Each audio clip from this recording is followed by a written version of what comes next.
educational system have not undergone tremendous transformation, positive transformation.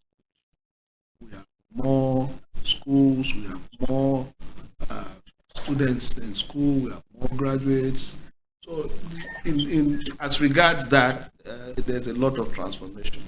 But like I said, just like the ASU have always been on strike, complaining of one thing or the other, either funding of public universities. We have had proliferation of private schools, both at secondary, primary, and tertiary level. All these are signs that there have been some movements, there have been some transformation. Now, whether this have translated to quality education is a matter of debate, and it depends on where anybody is seeing it from. I personally believe that there have been a lot of changes, there have been a lot of transformation.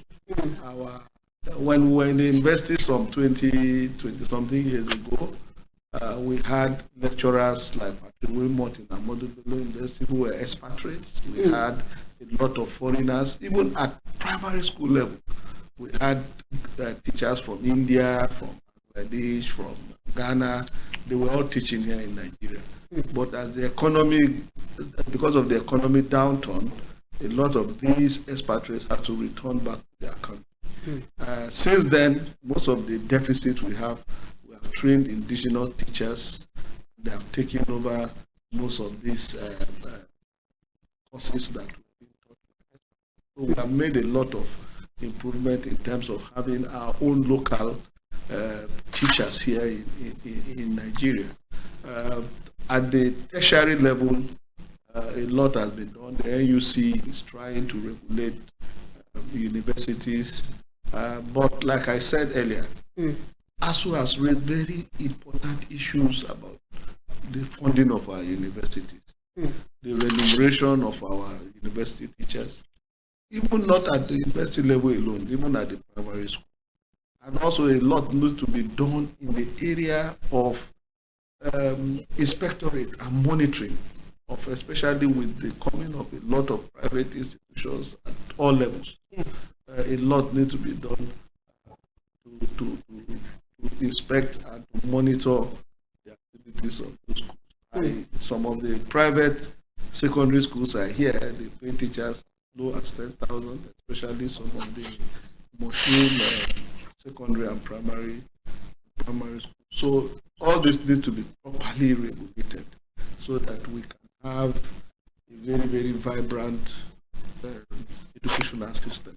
Now, one of the things that touched my heart is that at the foundational level, at the primary school level, that is where the child is being molded.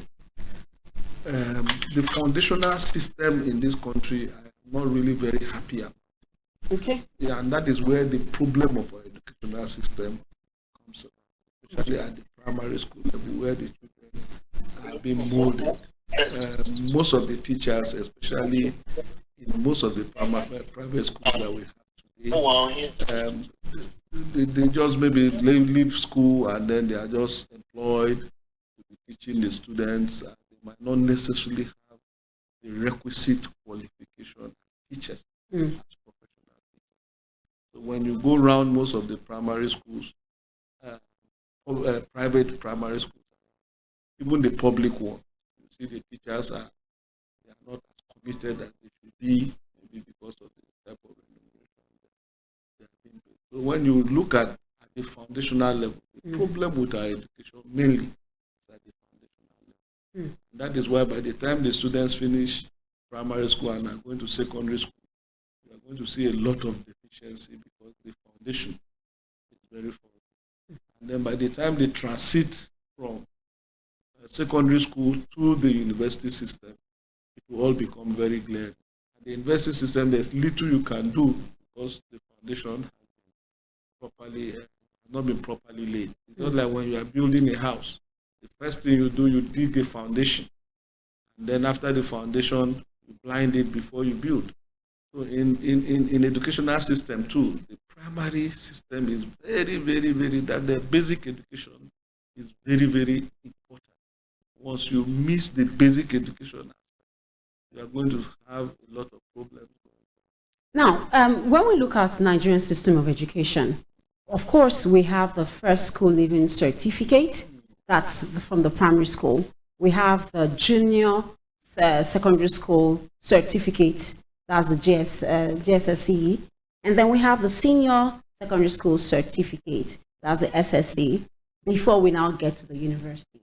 Now, we know that when we look at the labor market or the job market in Nigeria, the basic requirement that you should have to get well, I call it a high-paying job or a well-paying job is that you have a BSc in the country.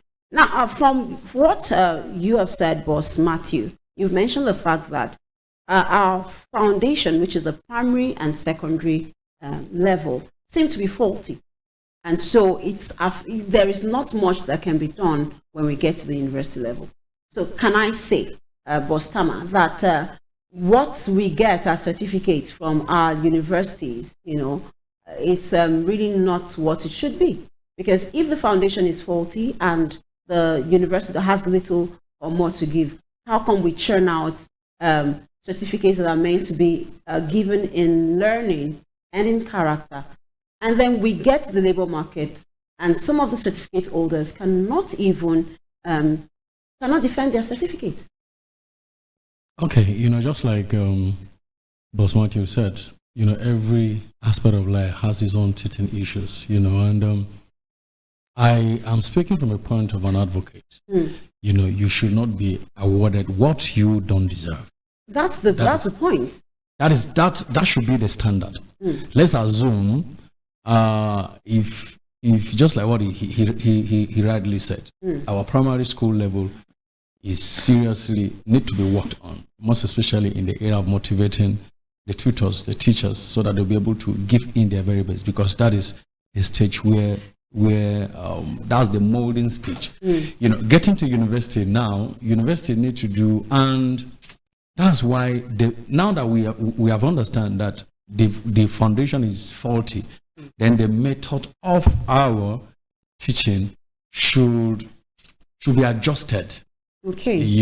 I was having a conversation with one of the lecturers who is a very best friend of mine, and he was lamenting about students not able to put in compose a statement just to pass a message. It's kind of very difficult. And he was like, he's scared of the next 5 years. And I was like, 5 years is too close. So I was like 10 years. He said, man, I am a lecturer. I know what I'm facing. So I think so much need to, and that's why this conversation is very critical. Sabificate and certificate. There should be a shift of not focusing on what one present, but what person present as on a paper, but what can person present as a person. I think we should be judged by that, not by what person present. And also, just like what he said, he make mention of inspection and monitoring. Most of all, this institution need to spotlight again, don't award what the student didn't deserve. And also, curriculum need to be checked. The standard of marking need to be checked. We don't have a uniform standard of marking. If you attend private university, you have a high I'm not saying that's what it is, but you have a high tendency of coming out with good result because they are very lenient. Your money paved way for you. If you attend some public university, you have a high tendency of not coming out with good result, even if you are good, because the teachers there or the lecturers there are not well paid. So there's this lackadaisical yes. But in private university, because you are paying huge amount of money, they try as much as possible not to fail anybody, because it's even a minus to the institution. Everyone is failing from this school. No, I won't send my son there. So there is need for robust check. Let's have, it's just like we have a standard price for product. We should have a standard marking. If you are this, let this be this. And let's assess those questions. Do you know that there are some schools, university, exam question that is compulsory? They're asking them the name of the governor of their state. And this is a compulsory that they carry the highest mark. They're asking them. Such questions shouldn't be asked. Those are primary questions. It will surprise you that some people that have even finished PhD does not know the answer to that kind of question. then it's very pathetic. That is where we are in the country. Yeah, so I said, so just to build up on what he said, a lot needs to be done. Although so much is being done by the government too, because I can give them kudos for that. They are trying, but a lot needs to be done. And we also need to support them, the institution themselves. We should focus on the quality, not the quantity. Because most schools now focus, I'm talking about the private, they focus on the number of people I inject out. And let me tell you something. Those people that were well trained, like he said, in the 60s, 20, 30 years ago, they had people expatriates coming in from outside the country to teach, those products are now the one owning private universities. Instead of them to give out, I don't know whether you understand what I mean. So are you saying they shouldn't have owned private universities? They should, but they should follow standards because they were trained by men that understand standard. So are you saying that the private universities that we have in the country are not up to standard? No, they are up to the standard, but I'm saying that, a lot needs to be done too for us to have people who can defend what they have as a result. Okay. Are you with me? Both private and public. Not just private, and public too. All right, let's get to you, boss, Mr. Charles, before we get to some other issues of structure, in finding solutions to our education system. Now, there's been the challenge. Mr. Charles, are you there with us? I'm with you. All right, very good. Now, there's been some of course, about, I think 2 weeks ago or 3 weeks ago, that there was this investigation that came up, and from the journalists that carried out that investigation, reports coming to us is that universities in Benin Republic and Togo, are keen on selling certificates, than seeing people go through the process of getting a certificate. Now, this has led to the federal government putting a ban on schools and on certificates coming from Benin Republic, Togo, and this ban has also been extended to some other African countries and some international private schools also. What will be your take on this? What do you have to say about this? Let's start that way. Permit me to start by appreciating this privilege, at least to make some clarification. Okay. Yes, I'm a stakeholder, but I'm a Nigerian and I'm a patriotic Nigerian at that. I'm not just going to speak in favor of anything, but I'm going to be as dispassionate as possible. Okay. I also heard a lot on the media, and I want to make this clarification. There are which I want the media to also help propagate. There are 3 categories of schools in Nigeria and in other countries, Benin Republic, Togo, and every other country around there. One, there are genuinely accredited universities where students are studying and are turning out quality products. 2, there are, to be candid, we should not shy away from facts. There are unaccredited universities. And so in some cases, some universities are accredited for some particular courses. They don't have technical know-how to run them. And this is not peculiar to a particular country. Even by a study with the United States of America, has the highest number of such schools in the world, and followed by Nigeria. Yes, they exist, just like every other country. They exist in Benin Republic, in Togo, and in those countries. There is no doubt about this. And number 3, there is a group of what I call educational bandits. They are certificate racketeers. They are not operators of any school, but they are racketeers. They produce certificates. They forge certificates of many schools. It's a cartel, and unfortunately, the cartel is very powerful. If you look at the reports of the journalists that did the undercover, you could see that he didn't even leave Nigeria when he purchased the certificates.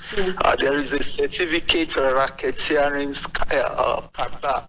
There is a cartel. And it's not only Benin Republic certificate they sell. Let me tell you, this issue first came up in 2016 when noise like this came. A student of a particular university in Nigeria left in Benin Republic, and came to Nigeria. Recently, she told me she wanted to travel out. She needed reference.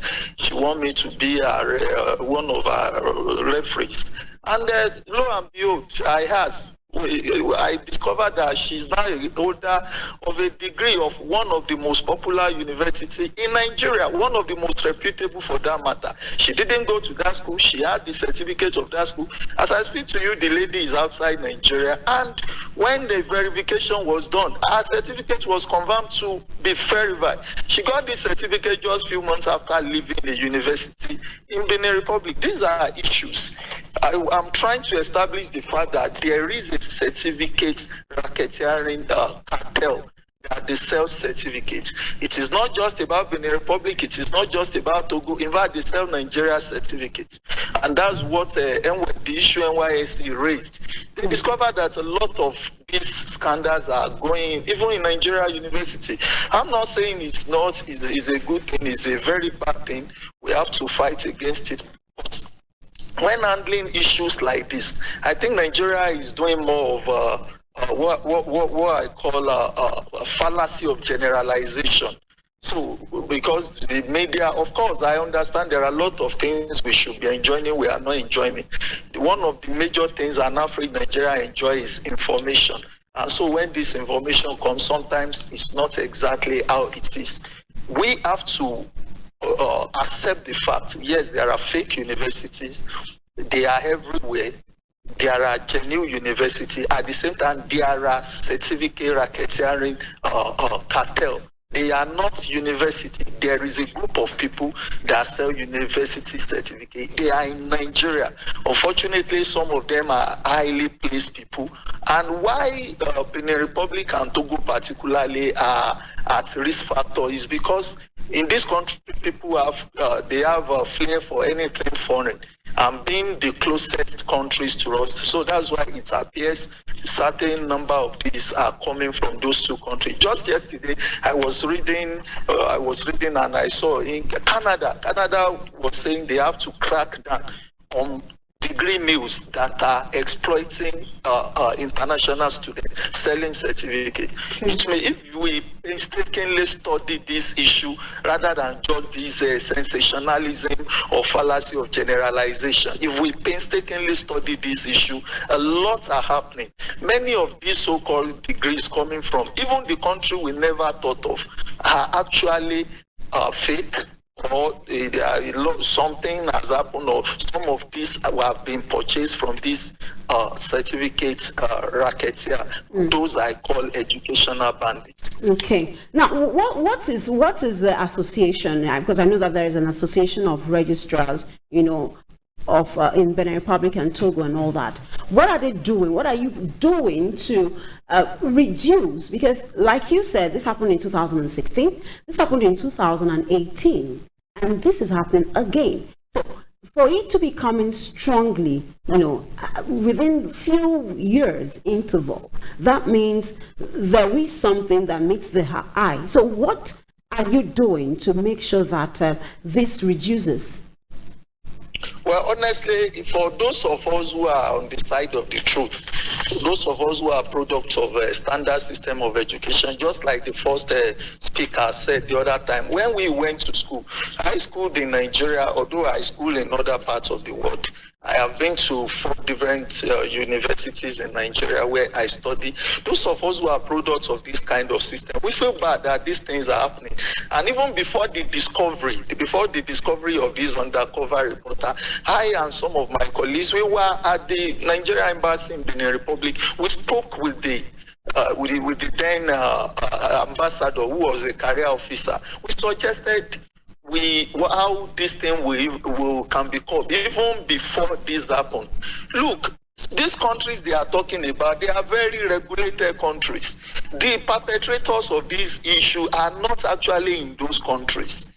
The minister for Benin Republic, as a case study, the Ministry of Higher Education in Benin Republic has listed all the accredited universities and the accredited courses. They have sent it to the Embassy of Nigeria. Embassy of Nigeria has forwarded it to the Ministry of Education. Why can't we start from that end? Make sure it's only, but this cartel, they have collaborators. I'm sorry to say, even in the Ministry of Education, among all the stakeholders, I think with the exception of NYSC that is doing very well, the NUC is doing very well in that regard. But even in the Ministry of Education, the process of evaluation, whatever we think we are doing on our own part, the process of evaluation in the Nigerian Ministry of Education, we keep encouraging this. I am trying to even send, if government can make it possible for the committee set up to look into this, can make it holistic and allow all the stakeholders to. We have a lot of things, information we can give. We are on here. There are some things I will not be able to say, but the truth is that we are doing our own bit. The countries indicted, if we know how education system runs in those countries, these are even countries that don't tolerate rubbish. But the truth is that there is a certificate racketeering cartel, and they have collaborators in the associated ministries, MDAs in Nigeria. All right. So as long as those ones are not sanitized, there is nothing on our own part that may bring change. But on our own part, we are looking forward for government to listen to our own side of the story and let us see how to take patriotic decisions in order to sanitize our system. It is embarrassing. All right. Thank you so very much, Boss Charles, for that one. Well, Boss, you can have your say right here in the arena. Put the calls through to us on 0902 922 2944 or 0807 777 3288. These are the numbers to call, and the one to send a message to would be 0901 625 2525. Let's have your say. Remember that you can go to our social media platforms on Boss FM 95.5 Abuja fan page. That's on Twitter. That's on Facebook, on Instagram at Boss FM 95.5 Abuja, and on Twitter at Boss FM 95. And drop your comments right there. Let's get to solutions, because it's not enough to talk about the challenges. It's time for us to talk about solutions. How can we, because it's quite unfortunate, but if we have to say the way it is, most of our certificates are just paper. They don't carry the quality that it's meant to carry. You know, and that simply means that the people carrying this certificate don't exude the quality, you know, of education that particular certificate is meant to portray. So for you, how do you think we can begin to change the narrative? What can be done to make sure that it is not just in paper, or it's not just in words, but indeed in action, in quality, Nigerian education is sellable? Well, thank you very much for this question. I seem to differ slightly with you, because you cannot just generalize or just reach a conclusion wholesale manner. Okay. I agree that there are problems within the educational system, but it is not as publicized or as we are saying it. Yes, there are certificate racketeering, just like the man from Kotobu has said. It's a global problem. It's not just peculiar to Nigeria. It's a global problem. If you go to areas like in the Middle East, if you go to places like Asia, you will be amazed at what is happening. And that is why you see a lot of Nigerians jumping to Cyprus, jumping to Indonesia, Malaysia, and all kinds of places where they come home with all kinds of certificates. So it's a global problem that needs a global solution. It's not just peculiar to Nigeria per se. In fact, I want to say that Nigeria educational system has reached a level that some of us are very, very proud. Let me be very frank with you. When you see the level of the performance of our medical doctors, nurses, engineers that are working abroad or that are working in the global system, even our IT, computer people, and so on and so forth, you discover that the Nigerian educational system is really contributing. And let me say something, as somebody who is participating actively within the Nigerian educational system, many students tell me that why they prefer to go abroad to study, or to go and study in other places, is because our educational system here is too rigorous, and that is the fact. Some people, when they go to UK, they just ask them, okay, you just write a synopsis, do one or two things. So it's not as rigorous as what we put here. Here they tell you before you have a PhD, you have to publish in 2 journals, international journals, you have to publish your scopus, you have to do, so the processes here are very, very rigorous and tedious before a degree is awarded to you. It's not as some people just travel abroad within some few months, they say they have done this, they've done, and then they award them those degrees. So that's why I say I differ slightly with you. Okay. That is not to say that there are no sharp practices just like anywhere in the world. But I think that our educational system in Nigeria, the problems, just like we have all identified, the problem is that there are some few bad eggs. Those bad eggs are supposed to be identified. That is just the problem. ASU, National Union of Teachers, and other bodies within the educational system, they have to identify these bad eggs and ensure that these bad eggs are prosecuted. Or just like the man from Benin said, he talked about the cartel. Those cartels can be busted if we have very good security architecture. They can, just like the undercover agent who went to Benin Republic, enrolled and so on. That young man should be considered for a national award because it's a very, very important personal assignment that he has. As a journalist, I really doff my hat for him. And I want to advocate that that person should be singled out and adequately rewarded. Now, this can be replicated. It's not just we sitting down and then saying that, oh, the educational system, the whole certificate we are awarding in Nigeria is bad. No. There are people who are sweating, burning the night oil to earn genuine certificates in the country. And universities and polytechnics and other institutions in this country training people, and people are getting the requisite certificates and coming out. But that is not to say that there are no bad eggs. What we need to do now is to identify the bad eggs, punish them, to serve as deterrent to others who may want to engage in such acts. Issues such as sex for marks, which we hear in many institutions, it's a global phenomenon. But I know that a lot in our institutions, there's nobody who has been so accused and been left off the hook. I have not seen anywhere in any university or any public institution where anybody who has been accused of such criminal activity has been left off the hook or has been swept under the carpet. Issues of giving undeserved marks and so on. That is what we hear. But the issue of just going, attending a school and then somebody not attending a school and somebody issuing you certificate, that looks very, very strange.